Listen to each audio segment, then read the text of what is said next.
Graça e paz, meus irmãos. Toda a honra, toda a glória seja dada ao Senhor, nosso Deus, nosso Criador, que tem nos abençoado com saúde, com proteção, especialmente nesse momento em que nós tanto precisamos. Tem nos abençoado também com a companhia dos nossos familiares, nossos entes queridos, e desse espírito de louvor, de adoração, de gratidão ao Senhor, eu venho compartilhar a reflexão da Palavra de Deus baseada no Novo Testamento, livro de Atos, capítulo 16, versículo 23 ao 34, um texto que eu acredito que é conhecido da maioria daqueles que me ouvem nesse momento. E a Palavra de Deus diz assim: E havendo-lhes dado muitos açoites, os lançaram na prisão, mandando ao carcereiro que os guardasse com segurança. Ele, tendo recebido tal ordem, os lançou na prisão interior e lhes segurou os pés no tronco. Pela meia-noite, Paulo e Silas oravam e cantavam hinos a Deus, enquanto os presos os escutavam. De repente, houve um tão grande terremoto que foram abalados os alicerces do cárcere, e logo se abriram todas as portas e foram soltos os grilhões de todos. Ora, o carcereiro, tendo acordado e vendo abertas as portas da prisão, tirou a espada e ia suicidar-se, supondo que os presos tivessem fugido. Mas Paulo bradou em alta voz, dizendo: Não te faças nenhum mal, porque todos aqui estamos. Tendo ele pedido luz, saltou dentro e, todo trêmulo, se prostrou ante Paulo e Silas. E, tirando-os para fora, disse: Senhores, que me é necessário fazer para me salvar? Responderam eles: Crê no Senhor Jesus e serás salvo, tu e a tua casa. Então lhe pregaram a palavra de Deus e a todos os que estavam em sua casa. Tomando-os eles consigo, naquela mesma hora da noite, lavou-lhes as feridas e logo foi batizado, ele e todos os seus. Então os fez subir para sua casa, pôs-lhes a mesa e alegrou-se muito com toda a sua casa por ter crido em Deus. Hoje queremos refletir sobre a seguinte questão: por que o Evangelho é a única resposta para a família? Que o Senhor nosso Deus abençoe a sua palavra lida e aplique essa palavra em cada coração. Porque o Evangelho é a única resposta para a família. Para quem não sabe, a palavra Evangelho, ela significa boas novas, boas notícias. Para nós é importante que nesse tempo que nós estamos vivendo, nós tenhamos boas notícias. E o Evangelho, ele traz essa boa nova, essa boa notícia, porque o Evangelho fala de Jesus Cristo. E o Evangelho, ele mostra que Cristo é alegria para o lar. Cristo, ele também é verdade para o lar. E acima de tudo, Cristo é salvação para o lar. E é por isso que nós podemos dizer com muita certeza que, de fato, o Evangelho é a única resposta para a família. E pensando nisso, a primeira coisa que eu vejo nessa passagem que acabamos de compartilhar é que, sem o Evangelho, a família certamente terá um destino trágico. Como eu disse, Cristo é salvação para o lar. Versículo 31, uma resposta para a pergunta daquele homem desesperado, versículo 31, eles responderam: crê no Senhor Jesus e serás salvo, tu e a tua casa. Meus amados, nós vemos na passagem um homem desesperado, um homem inseguro. Mas eu quero pensar justamente nas consequências da insegurança e também do desespero desse homem. Nós vemos no versículo 27 que ele estava a ponto de cometer suicídio. Segura essa informação, ela é importante. Um homem prestes a cometer suicídio. E por aí a gente vê que a consequência do desespero do carcereiro seria uma tragédia para a sua família. Imagine se ele não fosse impedido pelo apóstolo. Imagine se ele tivesse cometido suicídio. Como ficariam os seus familiares? A tragédia seria para ele e também para sua família. Consequência da insegurança daquele carcereiro seria também uma tragédia para sua família. Enfim, nós vemos que Cristo, ele salvou a família do carcereiro, inclusive da tragédia. Olha só porque é a resposta. Olha porque o Evangelho é importante, fundamental para a família. Porque a palavra que ele ouviu foi: crê no Senhor Jesus e serás salvo, tu e tua casa. Sabe por que ele teve essa resposta? Porque Paulo, de fato, acreditava nessa verdade. Paulo acreditava tanto que ele pregava em toda parte o Evangelho da salvação pela fé no Filho de Deus, pela fé em Jesus Cristo. Paulo pregava o que eu vou te dizer agora, que é preciso crer em Jesus como o único Salvador. Paulo acreditava tanto nisso, que ele deixou isso registrado na Palavra de Deus, no Novo Testamento. Por exemplo, 1 Timóteo capítulo 1, versículo 15, um texto que eu gosto muito, onde são palavras de Paulo, ele diz: fiel esta palavra e digna de toda aceitação, que Cristo Jesus veio ao mundo para salvar os pecadores, dos quais sou eu o principal. Paulo acreditava em Jesus Cristo como o único Salvador, não apenas sua vida, mas também da vida do seu semelhante. Jesus não era o Salvador apenas do carcereiro, mas também aquele que podia salvar o carcereiro e toda a sua casa. Por isso Paulo disse como resposta para ele e para a sua família: crê no Senhor Jesus e serás salvo tu e a tua casa. Mas Paulo, ele tinha razão de acreditar nisso, porque o próprio Filho de Deus, o próprio Jesus Cristo, o próprio Salvador, ele dizia, lá em João capítulo 3, versículo 17, porque Deus enviou o seu Filho ao mundo, não para que condenasse o mundo, mas para que o mundo fosse salvo por ele. Você crê em Jesus como seu único Salvador? É preciso crer em Jesus como o único Salvador. Você precisa crer. Sua casa, sua família também precisa crer. É preciso crer em Jesus como o único Salvador. Porque Jesus Cristo, sem dúvida, é salvação para o meu lar e para o seu lar também.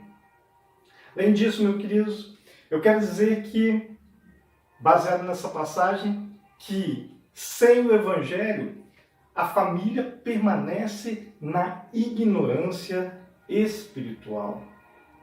Cristo, ele também é verdade para o lar.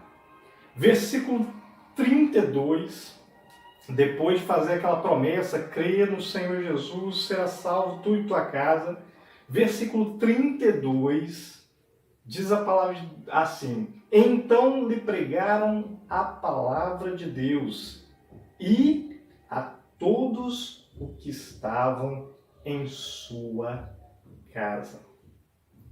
Esse texto me chama a atenção, porque se no 31, versículo 31, houve uma promessa de salvação, no 32 nós vemos o porquê essa salvação de fato se torna eficaz.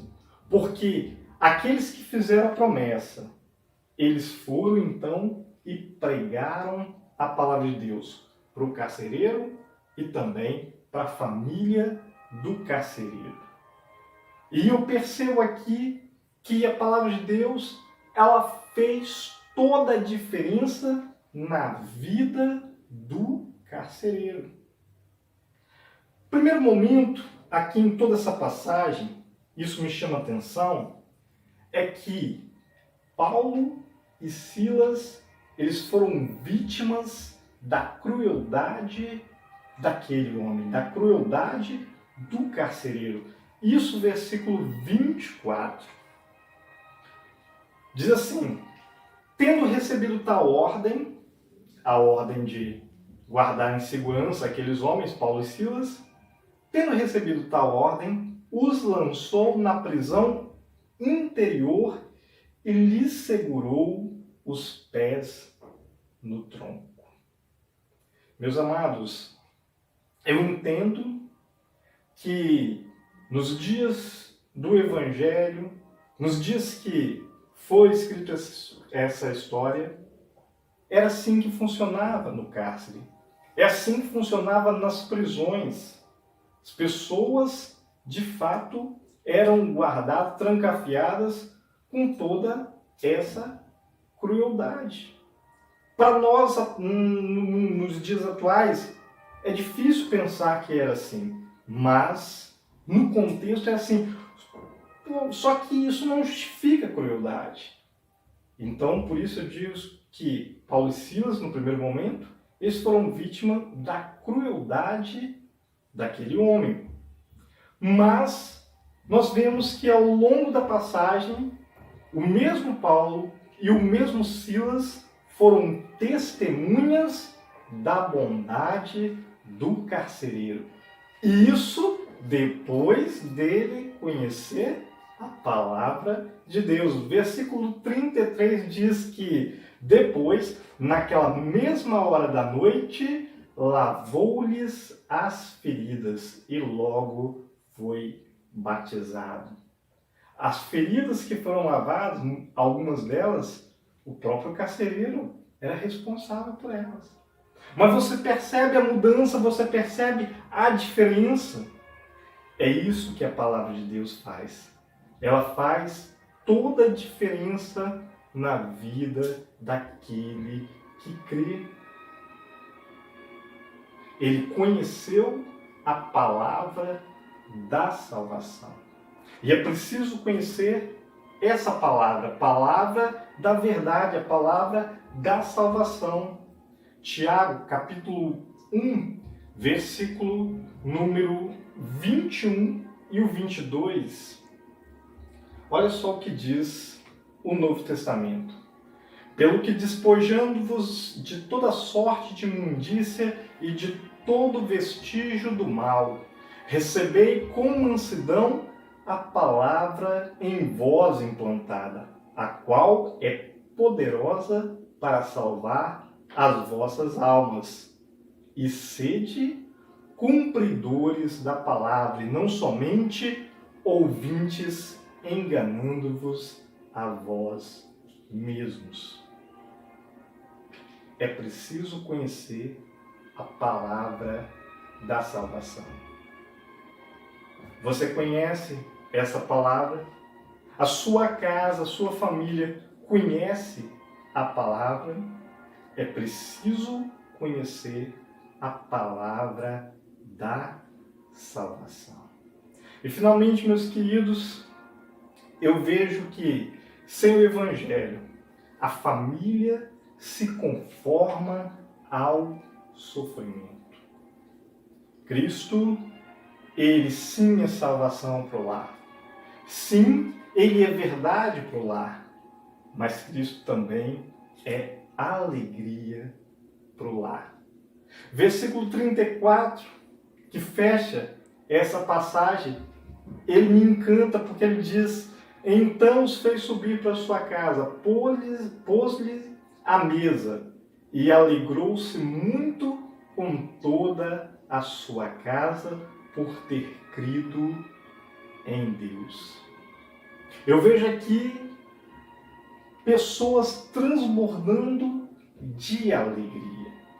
Que alegria é essa? A alegria da salvação. Eu percebo aqui Paulo e Silas, instrumentos do Evangelho, mensageiros do Evangelho, que em toda a passagem nós vemos que eles transbordavam da alegria da salvação. Eu vejo aqui agora um homem transformado pela palavra de Deus, transformado pela fé em Jesus Cristo e que transborda da alegria da salvação. Eu vejo aqui agora toda uma família, toda uma casa, a casa desse homem que recebeu o Evangelho, que recebeu a palavra de Deus e que agora transborda da alegria da salvação. Parte, trecho que me chama a atenção e que eu quero destacar é que diz que o carcereiro alegrou-se muito com toda a sua casa. E aí nós vemos que Cristo, sem dúvida, é alegria para o lar. Mas imagina que essa história não acabou assim. Imagina uma história como tantas outras que, ao invés de um quadro de alegria, temos um quadro de sofrimento. E assim no contexto da família que ainda não tem o Evangelho. Que talvez até conheça o Evangelho, mas que não coloca em prática. Sem o Evangelho, família, qualquer família, ela se conforma ao sofrimento. Queridos, como é, eu gostaria que você refletisse com muita honestidade, com muita sinceridade, qual é a realidade da sua vida familiar ou da sua vida pessoal. Tem sido uma vida que transborda de alegria? Sua família tem transbordado de alegria? E se tanto sua vida como sua família têm tido alegria, eu pergunto, qual é o motivo dessa alegria? Qual é a razão dessa alegria? De fato, aqui nós vemos que Cristo era a razão da alegria daquele lar, daquela casa, daquele homem, daqueles mensageiros.